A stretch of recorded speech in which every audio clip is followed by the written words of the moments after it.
¿cómo están? En esta ocasión vamos a ver lo que son los conceptos orientados a objetos. Es un tema que tenemos que conocer antes de empezar en este maravilloso mundo de Java, porque Java como tal es un lenguaje que se basa en la programación orientada a objetos. Por lo tanto, vamos a ver algunos conceptos importantes. Entre ellos, pues vamos a ver lo que son objetos, vamos a ver lo que son clases, abstracciones, encapsulación, herencia, interfaces, polimorfismo, cohesión, acoplamiento, algunas asociaciones que hay entre las clases. Y es muy importante que estemos familiarizados con esta terminología, porque de eso se basa en que nosotros podamos ser unos buenos programadores, porque ya vamos a entender cómo funciona el lenguaje Java, ¿sí? Y por qué está hecho de la forma en que nosotros vamos a programar. Entonces vamos a empezar. El primer concepto importante son los objetos. ¿Qué es un objeto? Digamos que es la pregunta que nos podemos estar haciendo acá. Simplemente un objeto es una instancia, es algo que tiene un estado, un comportamiento. ¿Y a qué nos referimos con un estado? Simplemente el estado es lo que podemos llamar los atributos, el contenido. Por ejemplo, si pensamos en el objeto carro, ¿sí? El estado podría llegar a ser que, por ejemplo, que el carro tiene una marca, ¿sí? Tiene un color, tiene un modelo y tiene un peso y, bueno, todo lo que queramos ponerle de características, ¿sí? Sustantivos, por ejemplo. Pero si nos ponemos a pensar en el comportamiento, porque un carro no es simplemente ruedas y puertas y ya, pues el carro puede encender, puede acelerar, puede frenar. Entonces, a eso nos referimos con un objeto, ¿sí? Va a tener esa entidad, va a tener ese estado, va a tener ese comportamiento. Pero bien, entonces ahora vamos a ver cómo podríamos ver un objeto en UML. Esta es la nomenclatura. Así es como podemos ver un objeto ya representado en un diagrama de UML. Aquí tenemos cuenta. Fíjense que esto está empezando por dos puntos. Quiere decir que es un objeto, ¿sí? De la clase cuenta. Aquí vamos a tener unos atributos que son el número, que estamos diciendo que es el 1, 2, 3, 4, 5, 6. Vamos a tener el balance, que está en $2000. Y vamos a tener en la cuenta, que es un tipo de cuenta ahorros, podría ser cuenta corriente, bueno, lo que ustedes quieran. Y aquí vamos a tener el comportamiento, que son las operaciones. Y esas operaciones, en este caso, estamos diciendo que vamos a tener un crédito, ¿sí? Vamos a hacer un crédito de esa cuenta, vamos a hacer un débito o vamos a obtener el balance de la cuenta. Esto es un objeto, ¿sí? Lo podemos ver representado así y lo vamos a ver muchas veces en los diagramas UML. UML, por cierto, es un lenguaje modelado en el cual yo represento los objetos. Yo represento muchos diagramas en los cuales se basan los lenguajes orientados a objetos. Y como Java es un lenguaje orientado a objetos, por eso es que estamos viendo este tema de esta forma. Ahora bien, ¿de dónde salen los objetos? Pues salen de lo que llamamos las clases. Las clases son como las plantillas de los cuales los objetos son creados. Eh, ¿Qué nos proveen las clases? Pues nos proveen la metadata para los atributos, es decir, todo el conjunto de atributos que me van a representar el estado del objeto. Me va a traer también o me va a proveer las firmas de los métodos. Cuando yo hablo de firmas de los métodos, estoy hablando de que un método puede tener un nombre y puede tener unos atributos de entrada y puede también tener un valor de retorno. También nos va a proveer la implementación de los métodos. ¿Y a qué nos referimos con implementación de los métodos? Nos referimos a que cada método internamente va a tener un código que es el comportamiento que va a tener ese método y es como tal la funcionalidad para la cual está hecha, esa es la implementación. Y también va a tener unos constructores. Entonces, ¿por qué tengo constructores? Porque la forma en que yo puedo instanciar objetos o puedo crear objetos es a través de los constructores. Entonces, por eso las clases nos van a proveer estos constructores. Por defecto, las clases en Java van a tener un constructor sin argumentos, un constructor por defecto. Sí, es que nosotros no le ponemos uno, nosotros podemos ponerle uno personalizado, pero por defecto van a tener uno sin argumentos ni nada, ¿Por qué? Porque es la única, yo no puedo crear un objeto de una clase que no tenga un constructor. Ahora vamos a ver un ejemplo de una clase. Entonces, ya vimos objetos, entonces ahora vamos a ver la clase. La clase, por ejemplo, como dijimos, era una plantilla, entonces en este caso vamos a tener aquí la clase cuenta, el cual va a tener un número que va a ser de un tipo específico. En este caso el tipo va a ser string. Vamos a tener un balance que el tipo va a ser long. Vamos a tener un tipo que, pues, que el tipo va a ser del tipo string, valga la redundancia. Y vamos a tener unas operaciones. Fíjense que aquí estamos colocándole ya un atributo de modificabilidad, es decir, que estamos diciendo que este crédito es público, es decir, que todo el mundo puede acceder a él. Eso ya lo vamos a ver con más detalle más adelante.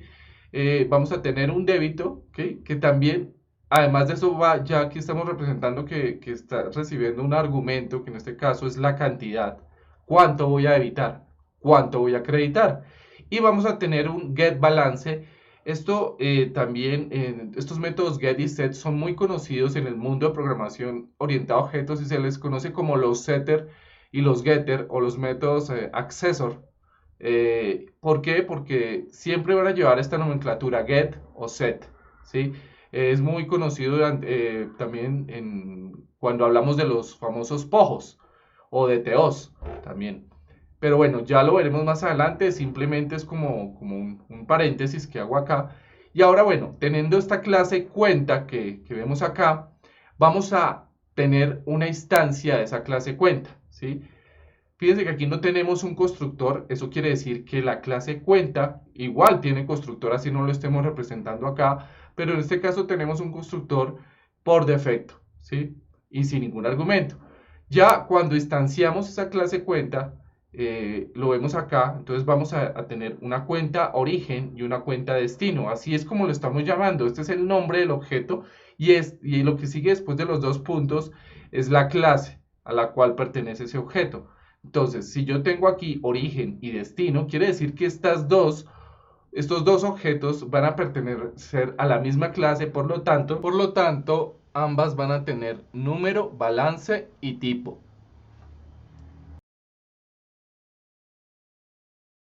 En la cuenta origen voy a tener los mismos atributos, número, balance y tipo, un número de 1, 2, 3, 4, 5, 6, un balance de $2000, cuenta tipo de ahorros.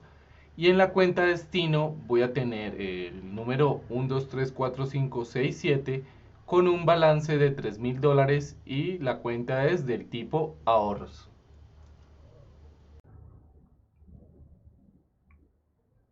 Ahora bien, conociendo el concepto de clase, ahora vamos a remitirnos a otro concepto que es la abstracción. ¿Y qué son las abstracciones? Simplemente es una representación de algo del mundo real, ¿sí? En las abstracciones, generalmente nosotros quitamos el comportamiento y los datos y simplemente colocamos una cajita, ¿sí? Sin nada, es decir, yo podría colocar una abstracción por ejemplo, del tipo contador, ¿sí? La podría colocar absolutamente sin ningún atributo, sin ningún comportamiento. No es obligatorio colocarlo, pero si yo lo quiero poner, pues está bien. Aquí quiero resaltar algo muy importante y es que la abstracción no simplemente son cosas tangibles del mundo real como lo hablábamos, por ejemplo, el objeto carro, ¿sí? La clase, la clase car o cualquier otra clase. También puede ser objetos intangibles, ¿sí? Como por ejemplo lo que hablábamos, no sé, una cuenta, ¿sí? Una cuenta no es algo tangible, no es algo que yo pueda tocar, ¿sí? Es algo más digital. Entonces yo puedo representar cosas del mundo real, pero no necesariamente tienen que ser cosas tangibles. Ahora bien, digamos que si hablamos de abstracción, hay un concepto importante y es que nosotros podemos decir que existen distintos tipos de abstracciones, ¿sí? Cuando nosotros estamos modelando y estamos sacando las clases que va a tener nuestro problema, nuestro dominio, podemos decir que tengo una clase que se llama contador que va a tener únicamente tres atributos. Para este caso, voy a tener nombre, apellido, salario, ¿sí? y voy a tener dos métodos que se van a llamar incrementar salario y hacer contabilidad. ¿Sí? Aquí voy a tener un nivel de abstracción diferente, un detalle diferente, y eso es lo que quiero que nos fijemos. Entonces aquí en la clase contador voy a tener un nombre, un apellido, un salario, pero además de eso voy a agregar dos atributos más que son ubicación y religión. Le voy a agregar un método más que es ejecutar auditoría. Observen que las dos clases representan la misma abstracción que es un contador, ¿sí? Una persona que es un contador. Pero cada una de ellas está representando un nivel de abstracción totalmente diferente. ¿Cuál es más detallada? La de la derecha, ¿verdad? ¿Y por qué yo necesito eso? Pues precisamente porque dependiendo del problema, dependiendo del contexto, ustedes van a necesitar o más detalle o menos detalle, un mayor nivel de abstracción o un menor nivel de abstracción. Por ejemplo, aquí, ¿para qué necesitaría yo la ubicación? Puede ser que en mi contexto de este problema yo necesito saber en dónde están ubicados los contadores para asignarles los clientes dependiendo de su ubicación, ¿sí? Pero pueda que para este otro contexto de problema, yo no necesito eso porque es un contador dentro de mi empresa y ya sé que él tiene que venir todos los días a la empresa y no me interesa pues, en dónde está localizado. Entonces, son dos contextos, dos dominios diferentes, ¿sí? Dos problemas diferentes, pero se está representando, se está abstrayendo la misma clase, en este caso, contador, la misma abstracción.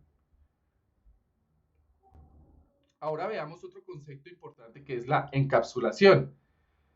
Y así como su nombre lo dice, no sé si ustedes conocen las cápsulas, creo que todas las conocemos, las cápsulas de las farmacias, cuando nos venden las pastillitas, las cápsulas de las naves espaciales. A eso se refiere esta encapsulación. Encapsular el comportamiento y nosotros no sabemos lo que hay adentro. Por ejemplo, cuando nosotros nos tomamos una cápsula para la gripa, nosotros no la tomamos, pero no sabemos qué tiene internamente la cápsula, ni nos vamos a poner a mirarla ni a destaparla.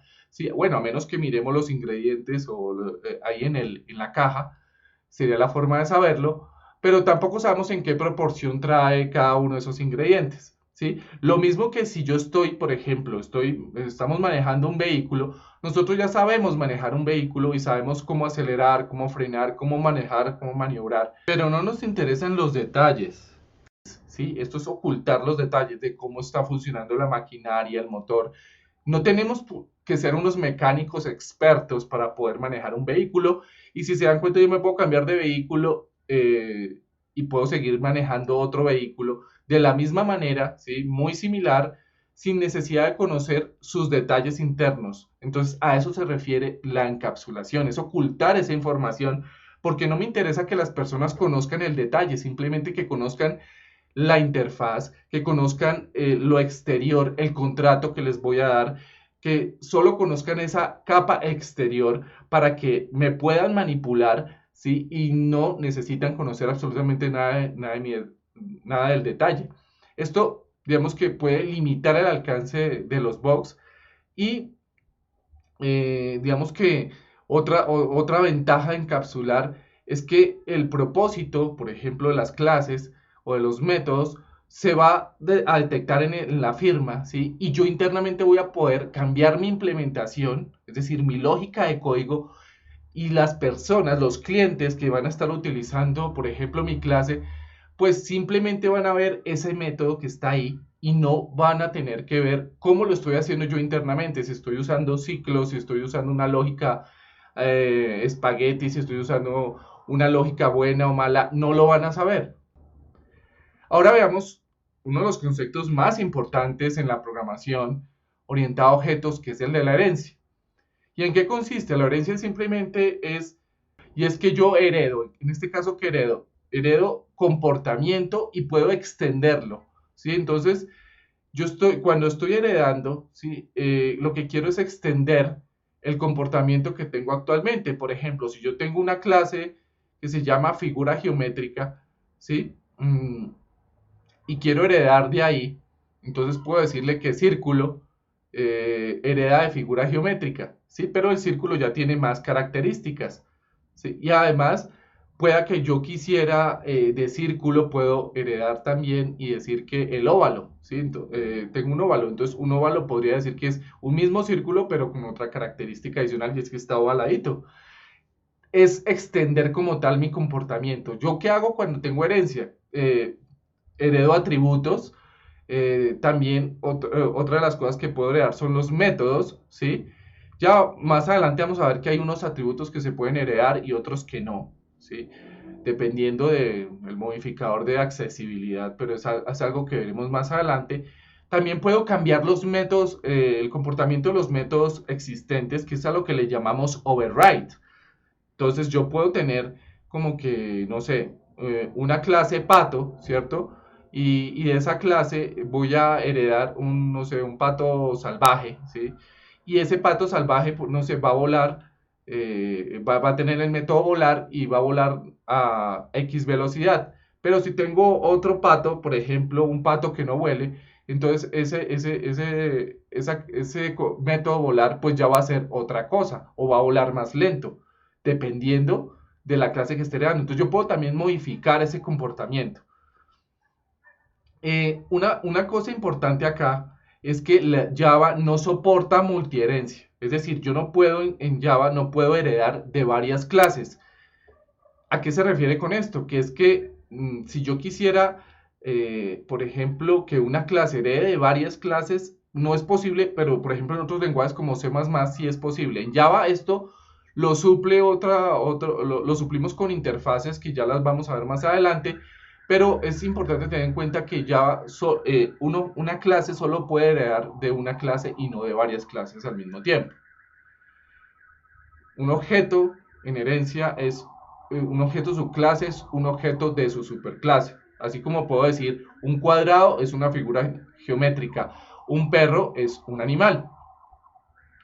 Bueno, vamos a ver un ejemplo de herencia. Entonces, aquí vemos que arriba tengo una clase que se llama vehículo. Recuerden, esto de acá es el estado que tiene un identificador, un peso, un color, y aquí abajo es el comportamiento, ¿sí? Cuando vean este más, significa que es público. Y cuando vean un menos, significa que es privado. Ya más adelante, como les digo, vamos a ver un poquito mejor este concepto. De vehículo, yo estoy heredando un vehículo que se llama bicicleta, ¿sí? Una bicicleta es un vehículo. Y también estoy heredando vehículos con motor, que ya son los que, pues, evidentemente tienen motor. Y estos vehículos con motor, a su vez, puedo heredar vehículos como moto, un coche o un camión. Entonces, la herencia puede ser tantos niveles como yo quiera. Ya van a ver, el mismo lenguaje está hecho de esta forma, está hecho con programación orientada a objetos. Entonces, ustedes están programando en un lenguaje que es orientado a objetos, pero que también está hecho orientado a objetos. Entonces, ustedes, todas las clases que van a ver en Java están basadas en conceptos como este que estamos viendo aquí ahora, que es el de herencia. Ahora veamos un poco el tema de clases abstractas. Las clases abstractas son clases que no pueden ser instanciadas. ¿Por qué no pueden ser instanciadas? Porque están hechas para que alguien las herede y las instancie, ¿sí? ¿Y para qué hacemos eso? ¿Por qué? Porque las clases abstractas, yo obligo a que se cumpla un contrato, porque las clases abstractas tienen atributos que son heredados en las clases que la heredan, tienen constructores, ¿sí? Que también son heredados, y las clases concretas son las que proveen la implementación, es decir, ¿a qué le llamamos una clase concreta? Es a la clase que hereda de una clase abstracta. De identificar que una clase es abstracta, tenemos la palabra reservada abstract. Esto es un concepto de UML y lo van a ver así en los diagramas de UML. Ya vamos a ver más adelante cómo sería esto.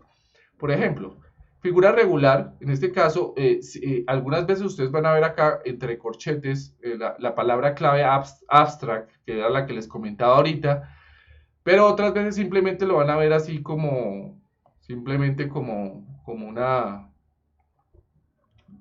así como letra cursiva.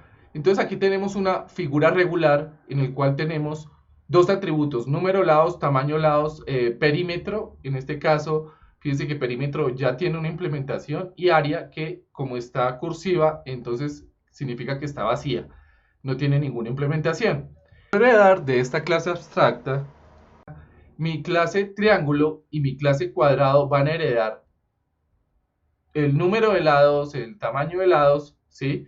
Y aquí van a heredar el perímetro eh, con la clase, con la implementación que tenga esta clase en este momento y los va a obligar a que implementen el método área, ¿sí? No es lo mismo hallar el área de un triángulo que hallar el área de un cuadrado. Entonces, en esta clase abstracta yo estoy obligando a que todas las clases que hereden de esta clase figura regular van a tener que implementar su método área, porque cada área de cada figura pues va a ser calculada de una forma diferente. El perímetro yo lo podría override, como hablábamos antes, es decir, lo puedo sobreescribir y crear mi propio método de perímetro o puedo dejar el por defecto que ya tiene acá mi clase de implementación.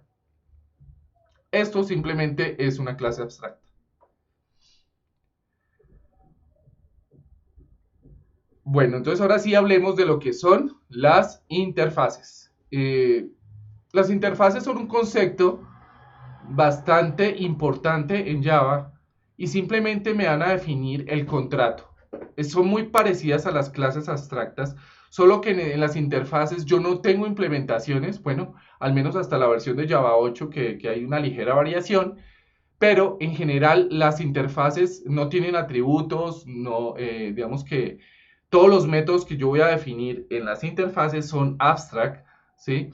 Los constructores no están permitidos porque yo nunca voy a poder instanciar una interfaz y las subinterfaces están permitidas, es decir, yo puedo tener herencia dentro de las interfaces, puedo heredar una interfaz de otra y de otra y de otra, ¿sí? Recuerden cuando les mencionaba que la forma en que compensa el método de no tener multiherencia lo hace a través de las interfaces. Yo sí puedo, en una clase, sí puedo implementar varias interfaces. Ahora veamos un ejemplo de interfaces. Aquí vemos esta interfaz que se llama, esto se le conoce como estereotipo en el mundo de UML. Y aquí vemos una interfaz que se llama Movable, ¿sí? Tiene varios métodos, uno es move up, o sea, mueve hacia arriba, hacia abajo, derecha, izquierda, derecha, ¿sí? Entonces, las clases que implementen o que hereden de esta interfaz, ¿sí? Que implementen esta interfaz, pues van a tener que declarar estos métodos obligatoriamente, así como lo vamos a ver acá. Por ejemplo, un punto va a tener que implementar estos métodos y este círculo va a tener que implementar esos métodos. Aquí no vamos a tener absolutamente ninguna implementación como si lo teníamos en las clases abstractas. En este caso, el círculo pues le va a agregar un radio y un centro y el punto le va a agregar pues las coordenadas respectivas. Y pues también puedo agregar más métodos, los métodos que yo quiera. Bueno, ahora hablemos de un concepto importante que es el polimorfismo. El polimorfismo es la capacidad también de que una clase se pueda comportar de una forma determinada en tiempo de ejecución, ¿sí?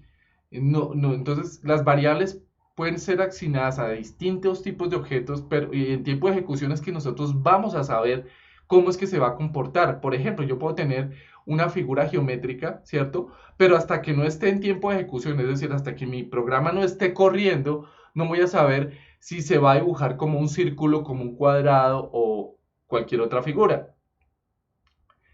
Vamos a ver aquí un ejemplo, digamos que bastante claro. Aquí tenemos un diagrama de clases en el cual el empleado, aquí tenemos una clase de empleado del cual de empleado están heredando la clase manager, o sea, director e ingeniero, ¿sí? Aquí tengo unos objetos que pues, de esta clase, de estas clases que están acá. Entonces, Katy es directora, Fred, el objeto Fred, que es del tipo ingeniero, y el objeto Samantha, que es de tipo ingeniero. O sea, tenemos dos ingenieros y un director. Y tenemos también, pues, un listado de estos empleados, ¿no? Un listado de empleados. Aquí ya tengo, bueno, ya vamos a ver más adelante un poquito los detalles de la programación, pero esto simplemente es un main, es el punto de entrada por el cual yo voy a manipular todo esto. Entonces, cuando yo tengo en mi programa algo como esto, voy a decirle, voy a crear un listado de equipos. Entonces, voy a llamar por allá un método que me va a retornar el listado de equipo, el listado de las personas, de los empleados. En este caso me va a retornar a Katy, a Fred y a Samantha, ¿cierto? Yo los voy a recorrer, cada uno de ellos, y les voy a aumentar el salario al 10%. Digamos que hubo una política genial, de esas que nos gusta en la empresa, y a todos nos van a subir el 10%. Uf, qué bueno eso. Pero entonces voy a recorrer cada uno de ellos, ¿sí? Y le voy a decir que voy a obtener el empleado uno por uno, ¿sí? Y a cada uno de ellos le voy a aumentar el salario. Fíjense aquí algo muy importante. ¿Cómo hace él para saber acá a quién le va a aumentar el salario? ¿Sí? Si estoy hablando que estoy viendo, perdón, estoy viendo a empleado. Pero aquí no le estoy diciendo si es un ingeniero o es un director. ¿Sí? Entonces, ¿cómo hace él para saber eso? ¿Cómo hace él para saber si accede al método de manager o al método ingeniero? Ya sabemos que los que están implementando realmente el método de aumentar salarios son estos y estos. Quiere decir que esta muy probablemente va a ser una clase abstracta o una interfaz que tiene el método aumentar salario, pero que no lo implementa, sino que los que lo van a implementar son manager e ingeniero, es decir, director e ingeniero. Pero él, ¿cómo sabe en tiempo de ejecución a cuál de los dos se está refiriendo? Entonces, a eso es que se refiere el polimorfismo. Él, en tiempo de ejecución, sabe que cuando esté recorriendo esto y vaya por Katy, ya sabe que Katy es del tipo directora, entonces a Katy le va a aumentar el salario según las políticas y reglas que tenga un director. Pueda que le aumente el 10% más otra comisión adicional interna que está para los directores, ¿no? Y cuando vaya a Fred y a Samantha, él ya sabe que es un ingeniero y ya sabe que solo le va a aumentar el 10% más ninguna otra comisión. De eso se trata el polimorfismo y quiero que entiendan el poder que tiene esto, ¿sí? Porque esto es una de las cosas que es bastante importante y es que debemos programar siempre casi tendiendo hacia interfaces y clases abstractas y no hacia clases concretas, es decir, siempre refiriéndonos a esta clase acá, empleado, que es la clase abstracta o la interfaz, para que a partir de ahí nosotros podamos generar ese comportamiento dinámico y eso lo vamos a ver en muchos, en el mismo Java y en muchos de los problemas con los cuales nos vamos a encontrar. Bueno, ahora hablemos un poquito de lo que es la cohesión, ¿sí? La cohesión es que mis clases tengan un único propósito, ¿sí? Único propósito. ¿A qué se refiere esto? Pues que una clase no haga de todo, ¿sí? ¿Por qué? Porque esto se convierte en un antipatrón, el antipatrón de las clases blob. Y bueno, un antipatrón, para que sepan, es una práctica que no está bien vista, ¿sí? Entonces, mi clase debería limitarse a hacer lo que tiene que hacer. Por ejemplo, si yo contrato, no sé, un contador para una empresa, pues no lo voy a poner a hacer programación y hacer tareas de finanzas y hacer otro tipo de tareas que no son las de él. Él tiene que hacer la contabilidad para que la haga bien, ¿sí? A eso es que se refiere la cohesión. Entonces, debo tener una alta cohesión y eso es lo que se refiere cuando hablamos de alta cohesión, es una buena práctica. Debo tener una alta cohesión. ¿Por qué? Porque eso significa que mis clases están hechas e implementadas para lo que fueron definidas. Cuando tengo una baja cohesión, es ese tipo de cosas, es el todero, ¿sí? Como cuando nosotros somos ingenieros de sistemas o programadores y nos ponen a hacer pruebas, nos ponen a desplegar en producción y hacemos de todo, ¿no? Que a mí me tocó alguna de esas épocas en las cuales el programador tenía que hacer todo, pasar a producción, responsabilizarse, levantar el requerimiento, mejor dicho, tenía que hacer de todo, yo no era responsable de todo, ¿no? Me acuerdo que mi jefe me decía, tú eres el responsable, tú eres el responsable. Y esas palabras, pues, nunca se me van a olvidar. eh, después de tantos años, porque pues es algo cómico, pues uno era un todero realmente. Bueno, en esta cohesión que vamos a ver ciertas ventajas y es que el código es más fácil de mantener porque las clases están hechas para lo que fueron realmente hechas. Y se puede hablar de cohesión no solamente a nivel de clases, sino a nivel de métodos y a nivel de componentes. Cuando hablamos de componentes, un componente es un conjunto de clases, entonces yo también puedo hablar de cohesión a nivel de los componentes, ¿no? Que todas las clases están formando ese componente y con la funcionalidad que hace componente, pues está hecho para lo que es, ¿sí? Entonces, la cohesión, si se dan cuenta, es algo que eh, a veces es difícil de lograr, ¿sí? Digamos que en la teoría es muy, muy fácil, pero en la práctica a veces es difícil de lograr porque a veces por pereza o por temas de rediseño, por no hacer un refactor, tendemos a colocar métodos donde no deben ir. Miremos un ejemplo de cohesión. Por ejemplo, aquí tenemos un servicio, unos servicios de un sistema, una clase que se llama servicio sistema, en el cual tenemos, esto es un sistema de nómina en el cual tenemos crear empleado, crear departamento, tenemos login, logout, ese es el comportamiento, tenemos borrar empleado, borrar departamento, obtener empleados por nombre. Si se dan cuenta, este servicio de sistema de nómina hace todo en una misma clase. Si yo quisiera bajarle la cohesión a esto, porque tiene una cohesión perdón, aumentarle la cohesión a esto, porque en este caso tiene una cohesión muy baja, ¿sí? Es decir, la clase hace de todo y quiero aumentar la cohesión, tener una alta cohesión.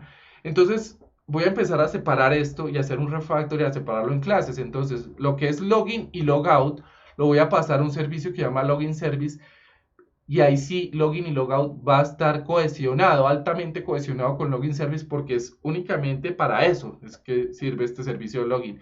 Y nos vamos a dar cuenta que crear empleado y borrar empleado y get empleados by name también puede ir en otra clase que está relacionada únicamente con el tema de los empleados. Y asimismo puedo hacerlo con departamento. Entonces yo puedo sacar el tema de crear departamento y pasarlo a una clase que se relacione únicamente con el tema de los departamentos de una empresa. Creo que con esto nos queda claro cuál es el concepto de cohesión. Bueno, ahora hablemos un poco de acoplamiento, ¿sí? El acoplamiento es el grado en el cual nuestras clases dependen de otras, ¿sí? ¿Qué tanto dependes tú de tus padres? ¿Ah? Eh, Ahí es donde tú puedes decir, estás altamente acoplado con tus padres o bajamente acoplado. Bueno, es todo lo contrario de la cohesión, ¿no? Aquí lo que buscamos es tener un bajo acoplamiento. No quiero depender de mis padres, no quiero depender de mi novia, solo quiero depender de mí mismo. Entonces, entre menos dependencias tengas con otras clases, pues vas a estar mucho mejor, porque no dependes de otras personas, no dependes de otras clases. Aquí lo que se está buscando es un bajo acoplamiento, ¿sí? De esta forma, las clases van a ser mucho más fáciles de mantener, vamos a tener una mejor flexibilidad, ¿sí? Y pues también podemos hablar de acoplamiento también a nivel de componentes, a nivel de métodos, de paquetes, bueno, todo eso también lo podemos hablar de este modo, al igual que como lo hacíamos con la cohesión. Recuerden, hacer de todo es un antipatrón. Entonces, el acoplamiento también hace que yo tenga más clases, pero pues que también tenga esa flexibilidad digamos, que para evitar esa dependencia y en el momento que yo haga un acoplamiento, por ejemplo, haga un bajo acoplamiento, no es fácil de lograr, tenemos que tener en cuenta eso porque es imposible que las clases no se relacionen, es imposible que yo no me relacione con mis padres, es imposible no generar una dependencia, si sea sentimental o no económica, ¿sí? En cualquiera de las dos vías, pero lo que tenemos que tender es a bajar un poquito el aplicamiento, a disminuirlo. No quiere decir que vamos a tener clases completamente aisladas, porque esto es imposible de lograr.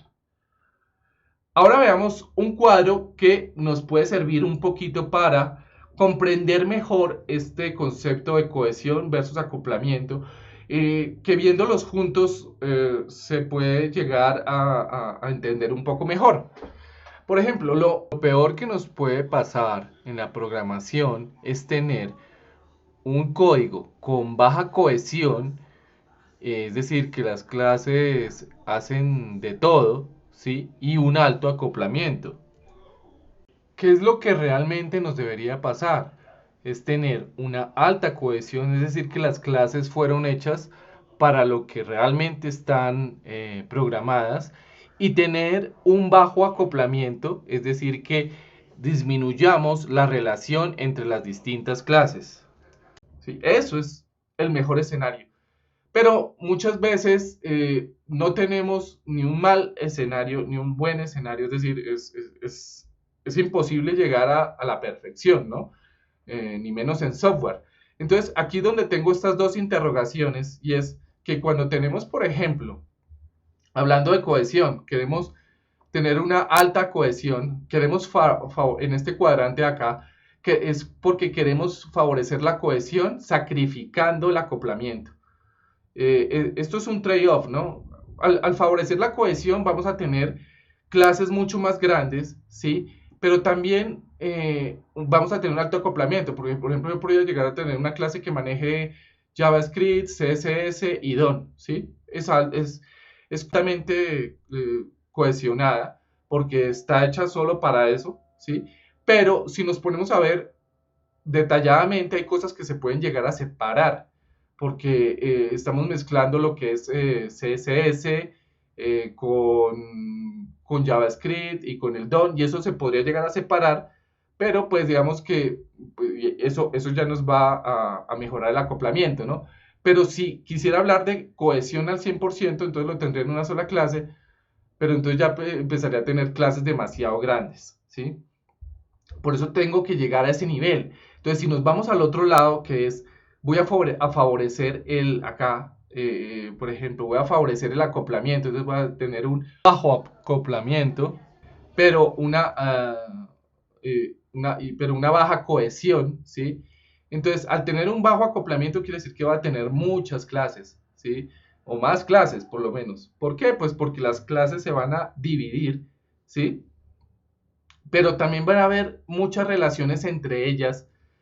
Y bueno, y ahí en este caso puedo llegar a sacrificar un poquito la cohesión. Esto es un trade-off, como les estaba diciendo, y no es que tiendan a que todo sea el escenario perfecto, que sea una alta cohesión y un bajo acoplamiento, sino que sea un trade-off entre estas cosas. ¿Qué me interesa más? Es decir, si yo veo que hay una clase que tiene, no sé, algo que se puede llegar a separar y que eso es muy reutilizable, entonces lo puedo hacer, ¿sí? Cuando yo separo, empiezo a generar más clases, ¿cierto? Se va a hacer un poquito más complejo el modelo, ¿sí? Pero a la larga voy a generar que las otras clases dependan de una clase común, y eso me va a generar un alto acoplamiento, ¿sí? Si yo quito eso si yo quito esa clase común y lo separo en las clases, ¿sí? Pues voy a mejorar la cohesión, ¿sí?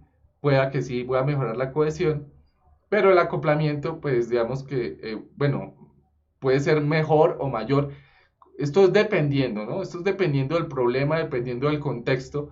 Pues yo les digo, no hay una sola respuesta para este tema de la cohesión y el acoplamiento, sino que deberíamos tender a algo intermedio entre estas dos cosas.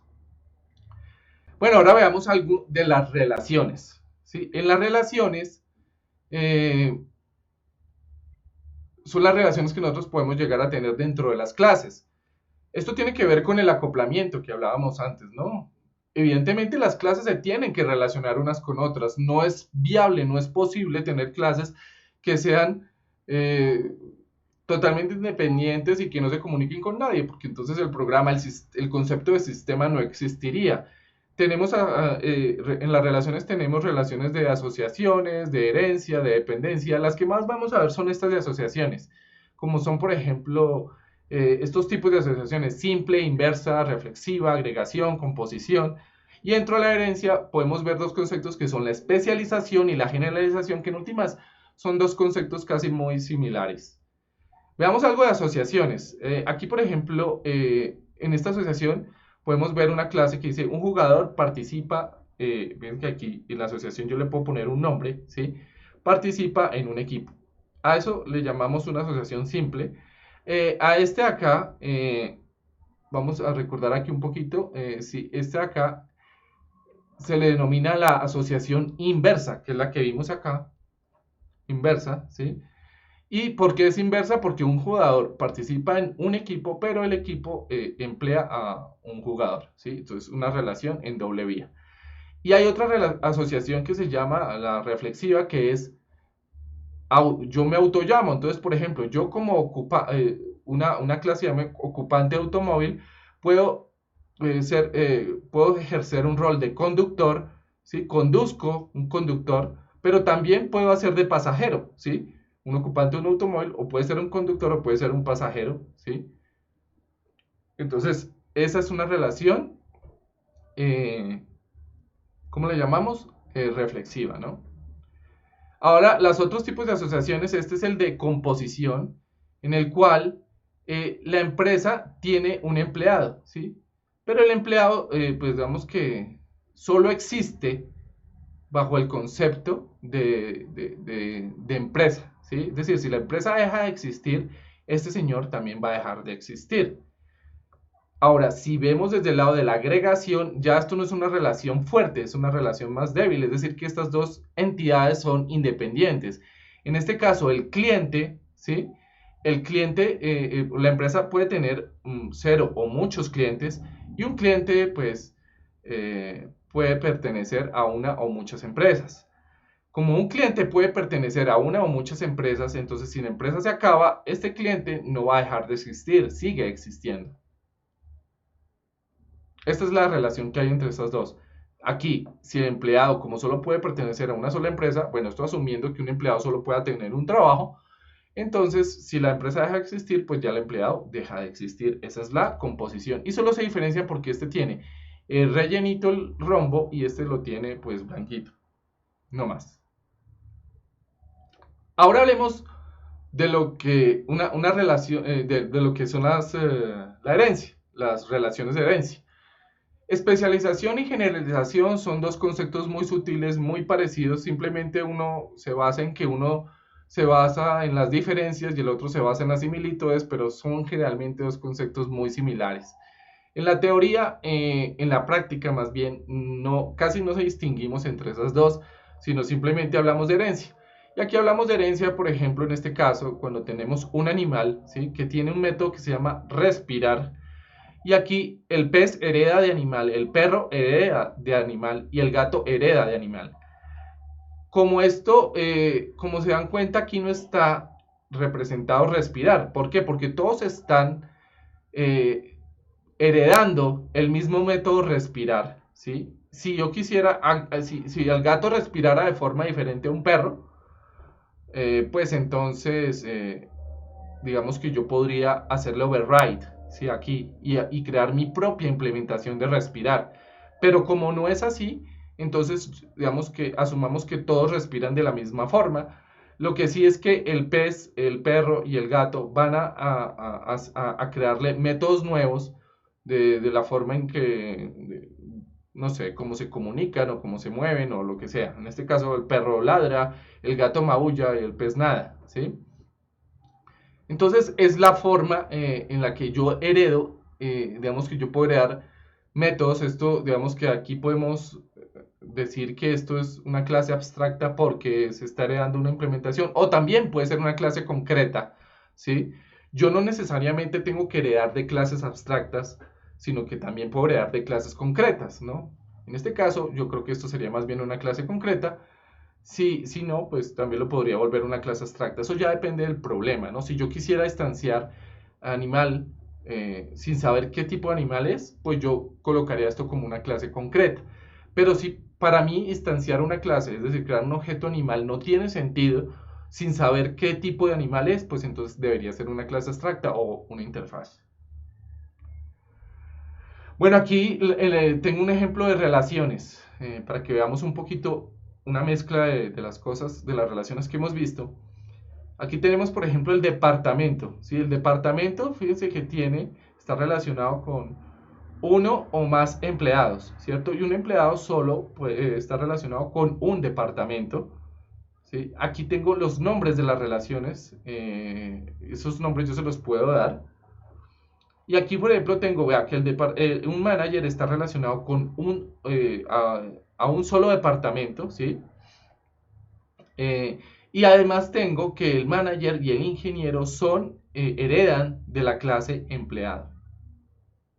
Así es como ustedes pueden empezar a leer los diagramas UML.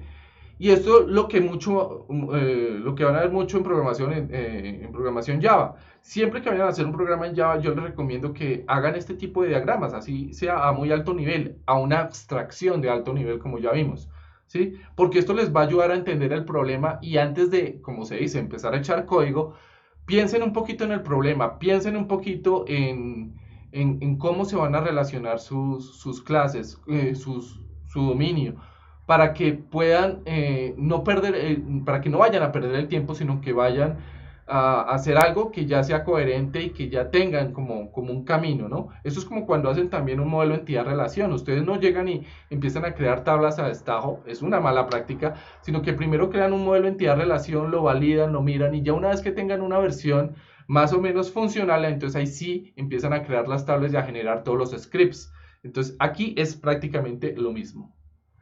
Bueno, hasta aquí llega este capítulo de conceptos orientados a objetos. Espero les haya gustado y nos vemos en el siguiente capítulo. Hasta luego.